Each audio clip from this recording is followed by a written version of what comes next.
तो उसका व्यवहार पूरी तरह से बदल जाता है। अब उसे लगता है कि उनकी सारी दौलत खत्म हो चुकी है और सारा अब कोई अमीर लड़की नहीं रही। कुछ पल सोचने के बाद वो सबके सामने अपने बेटे को लेकर वहाँ से निकल जाती है। ये दृश्य देखकर वहाँ मौजूद सभी मेहमान हैरान रह जाते हैं। शादी किसी भी लड़की की जिंदगी का सबसे खूबसूरत दिन होता है, लेकिन रारा के लिए ये दिन उसकी जिंदगी का सबसे बड़ा दुख बन गया। उसके पिता की मौत हो गई, उसकी सास उसके पति को खींच कर ले गई और घर की सारी संपत्ति जब्त कर ली गई। सारा पूरी तरह से टूट जाती है।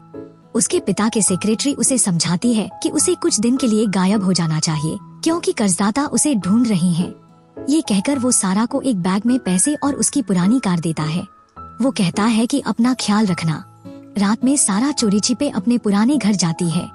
उसका विला नीलाम हो चुका था और पियानो समेत सभी चीजें अब नीलामी में बिकने वाली थी। सारा उदास होकर पियानो बजाती है। उसकी उंगलियों से निकले सुर बहुत दुख भरे थे। उधर दो आदमी गुजुन के घर में जबरन घुसने की कोशिश करते हैं। गुजुन आग बुझाने की सीढ़ी से नीचे उतरकर भाग जाता है। इस दौरान वो सारा के घर के पास पहुंचता है और उसके पियानो की दुख भरी धुन सुनता है, जिससे उसकी आंखें भर आती हैं। गुजुन के पास अब कोई घर नहीं है, लेकिन बस स्टॉप पर एक बिलबोर्ड पर उसे एक जगह का पता मिलता है, एक ऐसा शहर जहां सपने और रोमांस दोनों जिंदा हैं। वहीं डॉक्टर चाबी अपने बैग पैक करके अपनी पत्नी को अलविदा कहने निकल पड़ते हैं। समंदर और आसमान की उस नीली जगह में जोंगनाम और उसकी माँ सुकून से अपनी जिंदगी जी रहे थे। सारा ने अपने मंगेतर को कॉल किया, लेकिन उसकी माँ ने फोन बंद कर रखा था। जोंगनाम कुछ कहने की हिम्मत नहीं जुटा पाया। अब सारा के पास कोई रास्ता नहीं बचा था, तो वो खुद ही एक मकान किराए पर लेने चली जाती है। वो जल्दी ही एक ब्रोकर से कॉन्ट्रैक्ट साइन करती है। सेक्रेटरी द्वारा दिए गए 100 मिलियन वॉन से वो किराया भर देती है। जब सारा नए घर में जाती है तो एक नाम देखती है, दुदू सोल सोल लाला सोल।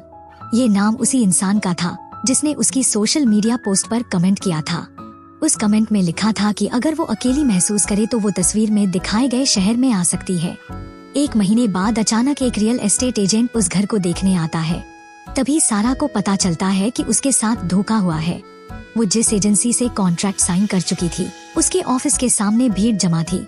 सारा घबरा जाती है और अपने कॉन्ट्रैक्ट के पेपर निकालकर एक औरत से पूछती है कि क्या हुआ है। उस औरत ने बताया कि ये कॉन्ट्रैक्ट मकान मालिक से सीधे साइन नहीं हुआ है। अब सभी को सड़क पर रहना पड़ेगा। लगातार हुए इन सदमों के बाद रारा अपने छोटे कुत्ते को लेकर अपने माता पिता की कब्र पर जाती है। वो कब्र के सामने बैठकर अपने माता पिता से कहती है कि उसे उनकी कितनी याद आती है। भूख लगने पर सारा कुत्ते का खाना भी चखती है, लेकिन उसका स्वाद बेहद खराब होता है।